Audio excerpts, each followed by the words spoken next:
जिंदगी के शुरुआती 29 साल उन्होंने महल की शान और शौकत के बीच बिताए। एक दिन जब सिद्धार्थ अपने रथ पर बैठकर अपने राज्य का भ्रमण कर रहे थे, तब उन्होंने एक मरे हुए इंसान को देखा, जिसका ऐसा असर सिद्धार्थ के दिमाग पर हुआ कि उन्होंने अपना सारा राजपाट छोड़ संन्यास ले लिया और सच की तलाश में निकल पड़े। दोस्तों, ऐसा कहते हैं कि 6 साल की कठिन तपस्या के बाद भी जब उन्हें कुछ हासिल नहीं हुआ, तब सिद्धार्थ बचपन में जो मेडिटेशन किया करते थे, उस मेडिटेशन के साथ एक पेड़ के नीचे बैठ गए और अपने आप से ये प्रॉमिस किया कि जब तक मुझे मेरे सारे सवालों के जवाब नहीं मिल जाएंगे, तब तक मैं यहाँ से नहीं हिलूंगा, चाहे फिर इसके लिए मेरी जान ही क्यों न चली जाए। कहते हैं कि 48 दिनों तक गौतम बुद्ध वहीं उस पेड़ के नीचे बैठे रहे और 48 दिनों बाद बैसाख की फुल मून इवनिंग में उन्हें एनलाइटनमेंट मिला। और जिस मेडिटेशन से गौतम बुद्ध को एनलाइटनमेंट प्राप्त हुआ, उस मेडिटेशन का नाम है विपासना मेडिटेशन। विपासना मेडिटेशन की एक बहुत पुरानी टेक्निक्स है, इसका जिक्र ऋग्वेदा तक में भी किया गया है, लेकिन समय के साथ मेडिटेशन की टेक्निक लुप्त हो गई थी। लेकिन गौतम बुद्ध ने एनलाइटेंड होने के बाद उन्होंने ये मेडिटेशन टेक्निक अपने डिसाइपल को सिखा, उसे पूरे भारतवर्ष में फैलाने को कहा, ताकि ज्यादा से ज्यादा लोग इस मेडिटेशन को जानकर अपने दुख, दर्द और मिजरी से दूर हो सकें। विपासना मेडिटेशन कितना पावरफुल है, इसका अंदाजा आप यहाँ से लगा सकते हैं कि कलिंगा वॉर में मारे गए लाखों लोगों को देखकर सम्राट अशोक के दुख और गिल्ट की कोई सीमा न थी। तब एक बुद्धिस्ट ने सम्राट अशोक को विपासना मेडिटेशन करने की सलाह दी और दोस्तों, ऐसा कहते हैं कि इसके बाद सम्राट अशोक की लाइफ हमेशा के लिए बदल गई। और जिस अशोक ने कलिंगा वॉर में लाखों लोगों को मारा था, उस अशोक ने अपने राज्य में जानवरों तक को मारने पर बैन कर दिया। सम्राट अशोक विपासना मेडिटेशन से इस तरह से प्रभावित थे कि उन्होंने 8 बुद्धिस्ट मॉन्क को दुनिया के अलग अलग कोनों में भेजा, ताकि पूरी दुनिया के लोग विपासना मेडिटेशन सीख सकें। अब विपासना मेडिटेशन बाकी के सारे मेडिटेशन से इतना अलग क्यों है और ऐसा क्या है जो इस मेडिटेशन को इतना पावरफुल बनाता है? तो देखो, हमारे दिमाग में बचपन से बहुत सारी मेमोरीज, अच्छे बुरे इमोशंस, हमारी दबी हुई इच्छाएं, इम्पल्सेस सब स्टोर होते रहते हैं और ये सारी चीजें सबकॉन्शियसली हमारे पूरे बिहेवियर, इनफैक्ट हमारी पूरी लाइफ को कंट्रोल करती हैं और हमें इसका पता तक नहीं होता। फॉर एग्जाम्पल, सपोज हम किसी इंसान पर बहुत ज्यादा यानी कि हद से ज्यादा ट्रस्ट करते हैं और जब ऐसा इंसान हमारा ट्रस्ट तोड़ता है, तब हमारे दुख और दर्द का कोई अंत नहीं होता। यहाँ तक कि कुछ लोग तो डिप्रेशन तक में चले जाते हैं। लेकिन ऐसा कहते हैं कि टाइम सारे जख्म भर देता है, इसलिए कुछ महीनों में या कुछ सालों में हम ठीक तो हो जाते हैं, लेकिन हमारा सबकॉन्शियस माइंड उस सारे इंसिडेंट को अपने अंदर स्टोर कर लेता है और सबकॉन्शियस माइंड अपने अंदर ये बात अच्छे से बैठा लेता है कि ट्रस्ट का मतलब दुख, दर्द, डिप्रेशन, या यूं कहिए कि वो बात हमारे बिलीफ सिस्टम का एक हिस्सा बन जाती है और फिर पूरी जिंदगी हमारा सबकॉन्शियस माइंड उस दुख से बचने के लिए हमें किसी पर ट्रस्ट नहीं करने देता, जब तक कि वो इंसान अपना पूरा बिलीफ सिस्टम ही चेंज ना कर दे। ये बस मैंने आपको एक छोटा सा एग्जांपल दिया है। ऐसे ना जाने कितने अच्छे बुरे बिलीफ से हमारा सबकॉन्शियस माइंड भरा पड़ा है। इसलिए 1937 में लियोपोल्ड सिजोंडी ने ह्यूमन पर्सनैलिटी के सबसे डीपेस्ट बिहेवियर को समझने के लिए एक ह्यूमन पर्सनैलिटी टेस्ट इन्वेंट किया था, जो कि आगे चलकर सिजोंडी टेस्ट के नाम से फेमस हुआ। लेकिन ये सब मैं आपको क्यों बता रहा हूँ? क्योंकि विपासना मेडिटेशन के लाखों फायदों में से एक फायदा ये भी है कि विपासना मेडिटेशन से आप अपने डीपेस्ट टू डीपेस्ट सेल्फ को जान पाएंगे। विपासना मेडिटेशन कितना पावरफुल है और ये किस हद तक इंसान की लाइफ में चेंजेस ला सकता है, इस बात का अंदाजा आप यहाँ से लगा सकते हैं कि विपासना मेडिटेशन भारत की तिहाड़ जेल से अमेरिका की डोनाल्डसन प्रिजन तक में कैदियों के बिहेवियर को सुधारने के लिए कराया जाता है, ताकि कैदी बाहर जाकर दोबारा से क्राइम ना करें। अब मैं ये नहीं बोल रहा हूँ कि आप लोग सब क्रिमिनल हैं ना। विपासना मेडिटेशन के 94 देशों में 202 से ज्यादा सेंटर हैं, जिसमें लाखों लोगों को विपासना मेडिटेशन सिखाया जाता है। सो आप जानते हैं कि विपासना मेडिटेशन आखिर है क्या? विपासना शब्द 2 शब्दों से मिलकर बना है, वी एंड पासना। वी का मतलब होता है विशेष और पासना का मतलब होता है देखना, यानी कि विशेष तरीके से देखना। विपासना के बारे में बौद्ध धर्म के ग्रंथ सतीपथाना सुत्ता और महासतीपथाना सुत्ता में बहुत डिटेल्स में बताया गया है। तो उन्हीं ग्रंथों के अनुसार विपासना मेडिटेशन को 4 भागों में बांटा गया है: कायानुपासना, वेदानुपासना, चित्तानुपासना एंड धम्मानुपासना। फर्स्ट, कायानुपासना। विपासना मेडिटेशन की शुरुआत सांसों पर ध्यान लगाने से होती है। बाकी के मेडिटेशन टेक्निक में सांसों को लंबा और गहरा लेने को कहा जाता है, ताकि हमारा दिमाग जल्दी से शांत हो सके। लेकिन विपासना मेडिटेशन में आपको ऐसा कुछ नहीं करना है। इस मेडिटेशन टेक्निक में आपको बस अपनी सांसों पर ध्यान लगाना है, चाहे सांस छोटी हो या लंबी हो या गहरी हो, उसे बदलना नहीं है। अपनी और अपनी सांसों की सच्चाई को देखना है। अब ऐसा 2 रीजंस की वजह से किया जाता है। फर्स्ट, हर 9 सेकंड के अंदर हमारे दिमाग में कोई दूसरी थॉट आ जाती है, तो उस 9 सेकंड के साइकिल को तोड़ने के लिए हमें सांसों पर ध्यान लगाने को कहा जाता है, ताकि हमारा कंसंट्रेशन गहरा हो सके और हम रियल विपासना मेडिटेशन को ठीक से कर सकें। दूसरा, जब आप कुछ दिनों तक अपनी सांसों पर ध्यान कर लेंगे, तो आपकी नोज के आसपास आपको कुछ सेंसेशन फील होने शुरू हो जाएंगे। तो इसलिए पूरी बॉडी में सेंसेस की अवेयरनेस को इंक्रीज करने के लिए सांसों पर ध्यान लगाने को कहा जाता है। अब सांसों पर ध्यान लगाने के अलावा जो आपको एक और काम करना है, वो ये है कि जब भी आप किसी चीज को देखें, तो उस चीज से उसकी आइडेंटिटी को हटा दें। देखो, बचपन से ही हमारे दिमाग को प्रोग्राम करना शुरू कर दिया जाता है कि ये कुत्ता है, ये बिल्ली है, ये पेड़ है, ये गाय है, एक्सेट्रा एक्सेट्रा। अब 2 मिनट के लिए अपने दिमाग से निकाल दो कि ये कुत्ता है, फिर इसे देखो हो। तो इस तरीके से देखने पर पता है क्या होगा, आपका दिमाग ये समझने की कोशिश करने लगेगा कि अगर ये कुत्ता नहीं है तो आखिर है क्या। और इस तरीके से चीजों को देखने पर आपकी क्यूरियोसिटी और ऑब्जर्वेशन पावर बहुत बढ़ जाएगी। आप हर चीज को बहुत क्यूरियोसिटी और ध्यान से देखने लगोगे। हम लोगों से अक्सर कहा जाता है ना कि बच्चों जैसे क्यूरियस बनो, बच्चों जैसे क्यूरियस बनो, लेकिन ये कोई नहीं बताता कि कैसे बनो। बच्चे इतने क्यूरियस इसलिए होते हैं क्योंकि उनका दिमाग हमारी तरह प्रोग्राम नहीं होता, इसलिए उनका दिमाग अपने आसपास की हर चीज को समझने की कोशिश करता है। और ऐसा आपको देखने तक ही सीमित नहीं रखना है, आपको हर चीज में बस ऑब्जर्व करना है। सपोज अगर दो लोग आपस में बात कर रहे हैं या आप किसी से बात कर रहे हैं, तो अपने पुराने बिलीफ सिस्टम से उस बात को तुरंत जज नहीं करना है कि तुम गलत हो या मैं सही हूं वगैरह वगैरह, नहीं, बस ऑब्जर्व करना है कि क्या बात हो रही है। और ऐसा आपको उठते बैठते जागते सोते हर टाइम करना है, यानी कि ऑब्जर्व ऑब्जर्व ऑब्जर्व, बॉडी के सेंसेशन से लेके हर चीज को बस ऑब्जर्व करना है, नथिंग मोर। और अगर आपने इस तरीके की साइट डेवलप कर ली तो सबसे पहले तो आपकी क्यूरियोसिटी बहुत बहुत बहुत ज्यादा बढ़ जाएगी। दूसरा, आपका दिमाग जीरो थॉट्स यानी कि थॉटलेस स्टेज की तरफ बढ़ना शुरू कर देगा, क्योंकि एक टाइम पर या तो आप किसी चीज को ऑब्जर्व कर सकते हैं या उसके बारे में सोच सकते हैं, आप दोनों काम एक साथ नहीं कर सकते। तीसरा काम जो आपके साथ होगा वो ये कि आपकी ऑब्जर्वेशन पावर इतनी बढ़ जाएगी कि आप हर चीज में बस उसका सच देख पाएंगे, चाहे फिर वो आपके इमोशंस हो, दो लोगों की बातें हो या दुनिया की कोई और चीज, आपको बस हर चीज में उसकी सच्चाई दिखने लगेगी। और यही विपासना का सही मतलब भी है, जो जैसा है उसे वैसा ही देखना, ना कि अपने प्री प्रोग्राम दिमाग या इमोशंस के साथ उसे देखना। और अब ऐसा बिल्कुल नहीं है कि आप 10 दिन के अंदर ही पूरे यूनिवर्स को समझ जाओगे। गौतम बुद्धा के अनुसार विपासना में पूरी तरह से मास्टर होने में 7 साल का समय लगता है। मैं भी पिछले 10 दिनों से फॉलो कर रहा हूँ और मेरे अंदर जो चेंजेस आए हैं वो ये हैं कि मैं हर चीज को अब बहुत क्यूरियोसिटी के साथ देखता हूँ कि आखिर ये है क्या। और सेकंड, मुझे हर चीज को देखकर अब ग्रेटिट्यूड की फीलिंग आने लगी है, क्योंकि अब मैं अपने दिमाग से बाहर निकलकर अपने आसपास की दुनिया को ऑब्जर्व कर रहा हूँ, जो कि बहुत खूबसूरत है। तीसरा एक्सपीरियंस जो इस तरह से देखने का मुझे हुआ है वो ये कि मुझे फील होने लगा है कि I know nothing about this vast universe.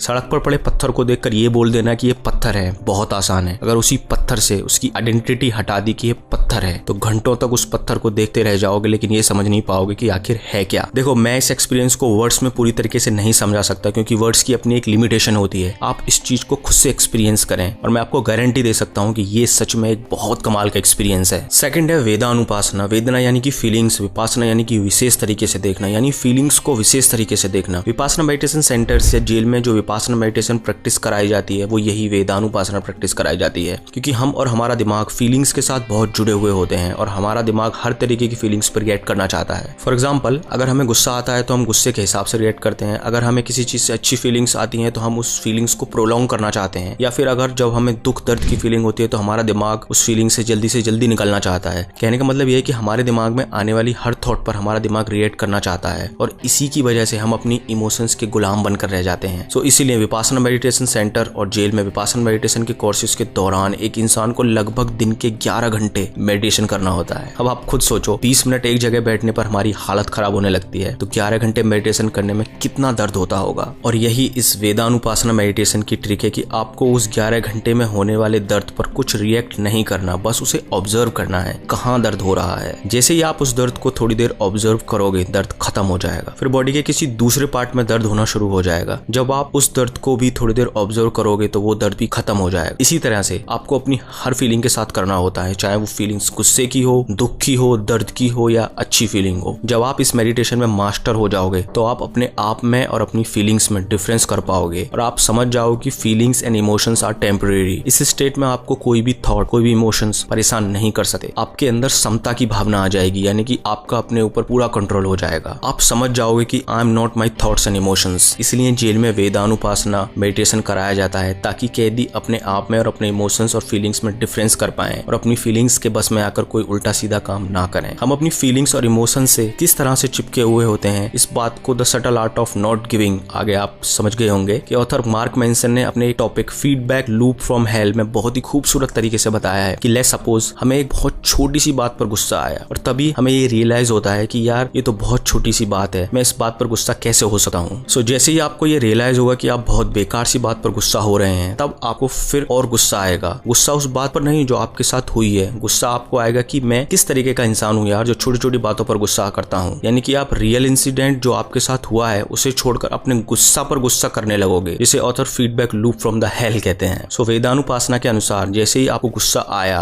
और आपने उस गुस्से पर रिएक्ट करने की बजाय अगर उसे ऑब्जर्व कर लिया, तो आप इस so called feedback loop from hello से भी बच पाओगे, जिससे धीरे धीरे आपको अपने ऊपर कंट्रोल बढ़ने लगेगा लगेगा। थर्ड है चित्तानुपासना। चित्ता यानी कि मन, विपासना मतलब कि विशेष रूप से देखना, यानी कि मन को विशेष रूप से देखना। मैंने इस वीडियो की शुरुआत में बताया था कि आप विपासना मेडिटेशन के थ्रू अपनी डीपेस्ट सेल्फ को जान सकते हैं, तो इसी चित्तानुपासना के थ्रू आप अपने अंदर छिपे डीपेस्ट सेल्फ को जान सकते हैं, क्योंकि चित्तानुपासना मतलब कि माइंड कॉन्टेम्पलेशन। मैंने अपनी एक वीडियो में बताया था कि हमारे दिमाग में एक दिन में लगभग 72,000 थॉट्स आते हैं और उन 72,000 थॉट में से 80 to 90% थॉट्स वेस्ट होती हैं और ये बेकार थॉट्स हमारे ब्रेन में ठीक उसी तरह से काम करती हैं जैसे कि जब किसी नदी या तालाब में बहुत गंदगी या मिट्टी होती है तो उस नदी के तल को देखना बहुत मुश्किल होता है, लेकिन जब एक बार वो मिट्टी या गंदगी साइड हो जाती है तो हम उस नदी के धरातल तक देख पाते हैं। ठीक उसी तरह इन बेकार की थॉट्स के चलते हम अपने डीपेस्ट सेल्फ को नहीं जान पाते, क्योंकि हमारा दिमाग हर समय इन्हीं बेकार थॉट्स को सोचने में लगा रहता है। अब चित्तानुपासना मेडिटेशन के अनुसार आपको बस अपने थॉट्स को ऑब्जर्व करना है बिना रिएक्ट किए हुए। अब वो थॉट्स बहुत नेगेटिव भी हो सकती हैं या बहुत पॉजिटिव भी हो सकती हैं, लेकिन आपको उन थॉट्स पर कोई रिएक्शन नहीं देना है। थोड़े ही दिनों में आप समझ जाओगे कि आपको किस तरीके के थॉट्स आते हैं। आपको समझ आने लगेगा कि कौन सी थॉट्स बेकार हैं और कौन सी इंपॉर्टेंट। और जब आपका ऑब्जर्वेशन गहरा होता जाएगा तब आप अपने दिमाग के हैबिट पैटर्न्स समझने लगोगे, अपने दिमाग की इंपल्सेस, अपने दिमाग की क्रेविंग्स समझने लगोगे। लेकिन इन सब थॉट्स को भी आपको बस ऑब्जर्व करते जाना है और धीरे धीरे ये सारी थॉट्स आपके दिमाग से खत्म होने लगेंगी और आपको समझ आने लगेगा कि even I am not my thought. जब आपका ऑब्जर्वेशन बहुत गहरा हो जाएगा तब आप एकदम शून्य की स्टेज में पहुंच जाओगे, जहां पहुंचने के बाद आपकी लाइफ में चमत्कार होने शुरू हो जाएंगे। फोर्थ है धम्मानुपासना। धम्मा यानी कि धर्म और विपासना यानी कि विशेष रूप से देखना, यानी कि धर्म को विशेष रूप से देखना या उसकी ट्रू फॉर्म में देखना। यहाँ पर बुद्धा ने जो टीचिंग्स दी हैं उसे ठीक से ऑब्जर्व करने को कहा है। अकॉर्डिंग टू बुद्धिज्म, एनलाइटनमेंट पाने के लिए एक बुद्धिस्ट को बहुत सारे रूल्स एंड रेगुलेशंस फॉलो करने होते हैं। जैसे कि बुद्धिज्म में एनलाइटनमेंट पाने की 7 मेन स्टेजेस होती हैं: mindfulness, investigation of the nature of reality, energy, Joy of rapture, relaxation और ट्रैंक्विलिटी, कंसंट्रेशन एंड इक्विनिमिटी। लेकिन एनलाइटनमेंट के लिए सनातन धर्म में 8 स्टेजेस होती हैं: यम, नियम, आसन, प्राणायाम, प्रत्याहार, धरना, ध्यान और समाधि। और इन स्टेजेस के अलावा काफी योग होते हैं जैसे कि भक्ति योगा, कर्म योगा, जिन्हें फॉलो करके एक इंसान एब्सोल्यूट में विलीन हो सकता है। ऐसे ही अलग अलग धर्म के अपने अलग अलग रूल्स एंड रेगुलेशंस होते हैं। इस बात से मुझे स्वामी विवेकानंद के जीवन की एक घटना याद आ गई। उनसे एक बार किसी ने पूछा कि Swami ji what is religion? तब उन्होंने कहा कि रिलीजन इज द रियलाइजेशन। जिस भी धर्म को आप फॉलो करते हो, क्या आपने उस धर्म को रियलाइज किया है? क्या आपने उस धर्म को खुद से एक्सपीरियंस किया है? जिस दिन आपको ये रियलाइज हो जाएगा उस दिन सारे रिलीजन आपको एक जैसे लगने लगेंगे।